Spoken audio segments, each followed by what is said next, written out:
ہسپانیہ کے جنوبی ساحل پر اس کا سامنا آئیڈن رئیس سے ہو گیا۔ آئیڈن رئیس نے جب دور سے آتے بڑے بڑے بحری جہاز دیکھے تو فوراً اپنے روسا جو اس کے ساتھ تھے ان سے مشورہ کیا کہ ان کا مقابلہ کیسے کیا جائے۔ جنگ میں سب سے ماہر صالح رئیس، جن کے بارے میں مشہور تھا کہ وہ ناگہانی جارحانہ حملوں کے ماہر تھے، وہ بھیڑیے کی مانند دشمن پر حملہ کرتے تھے۔ صالح رئیس نے مشورہ دیا کہ ہمیں پہلے قریبی ساحل پر ان اندلسی مہاجرین کو اتار دینا چاہیے، کیونکہ اگر یہ ساتھ ہوں گے تو ان کی جانوں کو خطرہ ہوگا، اور دوسری بات ان کی حفاظت کے لیے مجاہدین کو مصروف اور جنگ میں رکاوٹ بن سکتی ہے۔ جیسے ہی اس جنگ سے فارغ ہوں گے تو پھر ان کو سوار کر لیں گے۔ مشورے پر سب نے اتفاق کیا، لیکن جب ان مسلمان مہاجرین کو اس بات کی خبر ہوئی کہ انہیں کشتیوں سے اتارا جائے تو وہ رونے اور چیخنے لگے کہ ہمیں مت اتارو۔ آئیڈن رئیس نے انہیں یقین دلایا کہ جنگ میں انشاءاللہ فتح یاب ہوتے ہی سب کو سوار کر لیا جائے گا، لیکن ظلم و ستم کا شکار ہسپانوی مہاجرین، عورتیں اور بچے خوف کی وجہ سے یہ بات ماننے کو تیار ہی نہ تھے۔ بڑی مشکل سے ان کو ساحل پر اتارا گیا۔ پروٹونڈو پہلے تو یہ سمجھا کہ یہ مسلمان اسے دیکھ کر بھاگ رہے ہیں، اور وہ اپنی کشتیوں کے ہمراہ مسلمانوں کا تیزی سے تعقب کرنے لگا۔ اتنے میں آئیڈن رئیس اور صالح رئیس مہاجرین کو اتار کر پلٹ چکے تھے۔ صلیبیوں اور مسلمانوں کی کشتیاں ایک دوسرے کے بہت قریب آ چکی تھیں۔ آئیڈن رئیس اور صالح رئیس نے انتہائی برق رفتاری کا مظاہرہ کیا اور اچانک اتنے تیز حملے صلیبیوں پر شروع کر دیے کہ وہ پریشان ہو گئے۔ جنگ شروع ہو چکی تھی۔ ساحل پر کھڑے مسلمان مہاجرین کی آگ اور خون کا منظر دور سے دیکھ رہے تھے۔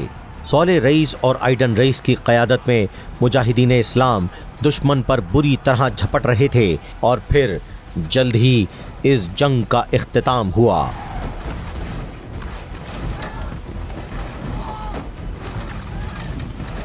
پروٹونڈو اپنے ساتھی کپتانوں کے ساتھ جنگ میں مارا گیا۔ اللہ کی مدد سے مسلمان ایک بار پھر فاتح تھے۔ ان کے قبضے میں مزید 7 جہاز آ چکے تھے، جس میں بڑی تعداد میں چپو چلانے والے مسلمان قیدی تھے، جنہیں اب رہائی مل چکی تھی، جبکہ 300 سے زائد صلیبی اب آئیڈن رئیس کی قید میں تھے۔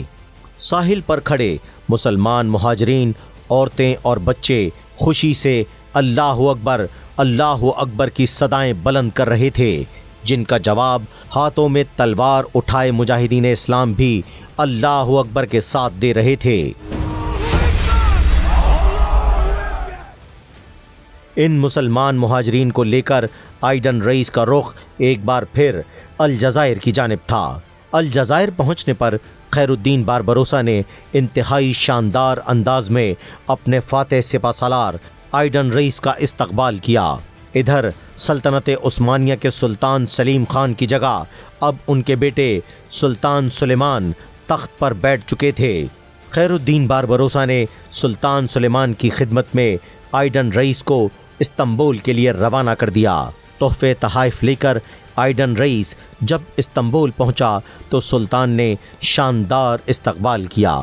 1 ماہ وہاں رہنے کے بعد جب آئیڈن رئیس نے الوداع کہنا چاہا تو سلطان سلیمان نے ایک مرصع تلوار، خنجر، خلعت جس میں سونے کے دھاگوں کی کشیدہ کاری کی گئی تھی، سونے کے تاروں سے بنا پرچم دیتے ہوئے حکم دیا کہ خیر الدین کو دینا، اور ساتھ میں یہ پیغام بھی دینا۔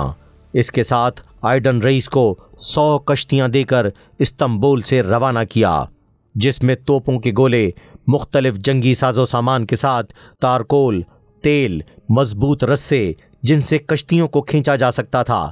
کشتیوں کی گزرگاہوں میں کوئی جگہ ایسی نہیں تھی جس میں ایک قدم چلنے کی جگہ ہو، اور ان کشتیوں میں کوئی ایسی چیز نہ تھی جو موجود نہ ہو جس کی ضرورت پڑ سکتی ہو اور وہ اس سامان میں نہ ہو۔ ساز و سامان کی کثرت کی وجہ سے بوجھ کے باعث کشتیاں سمندر میں ڈوب رہی تھیں۔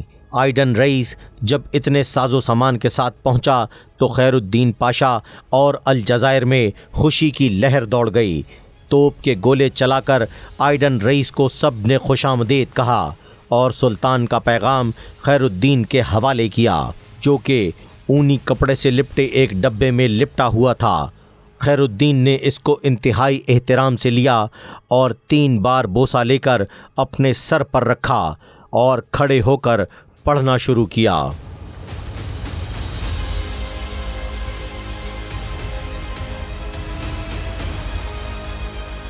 الجزائر کے بیلر بائی خیر الدین پاشا، ہم تک تمہاری خبریں پہنچی ہیں، ہمارے علم میں تمہارے سب احوال آئے ہیں۔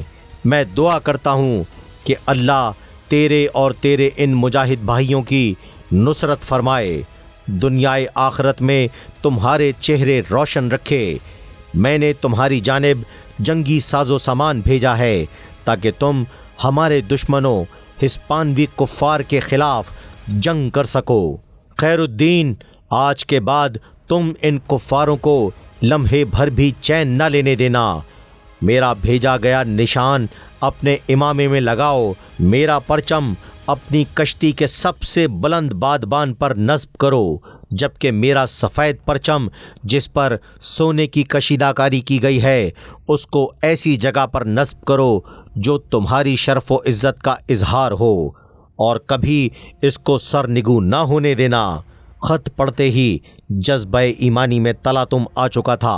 خیر الدین پاشا کی نگاہیں اب ہسپانوی کفاروں پر بجلیاں گرانے کے لیے تیار تھیں۔ ادھر شاہ ہسپانیہ چارلس کو جب اپنی ایک اور ناکامی کی خبر لگی تو وہ ایک بار پھر اپنے سالاروں اور ایڈمرلز پر بری طرح چلا رہا تھا، تم سب نے مجھے دنیا بھر کے بادشاہوں کے سامنے مذاق اور تماشا بنا دیا ہے۔ کیا تم میں سے کوئی نہیں جو اس خیر الدین باربروسا کا مقابلہ کر سکے؟ جنیوا سے تعلق رکھنے والا اینڈریو ڈوریا، جو شاہ اسپین چارلس کا سب سے بڑا ایڈمرل تھا، وہ بھی اس محفل میں موجود تھا۔ اس نے جب شاہ اسپین کو اس بری طرح چیختے اور بے بس دیکھا تو وہ آگے بڑھا، گھٹنوں پر بیٹھ کر اس نے چارلس سے کہا، میرے آقا، آپ مطمئن رہیں، اس مسیحیت کے دشمن باربروسا نامی شخص کو بیڑیوں میں جکڑ کر آپ کے سامنے پیش کروں گا۔ چارلس کا چہرہ خوشی سے کھل اٹھا تھا، اس کو جنیوا کے اس ایڈمرل پر پورا یقین تھا کہ یہ کچھ کر سکتا ہے۔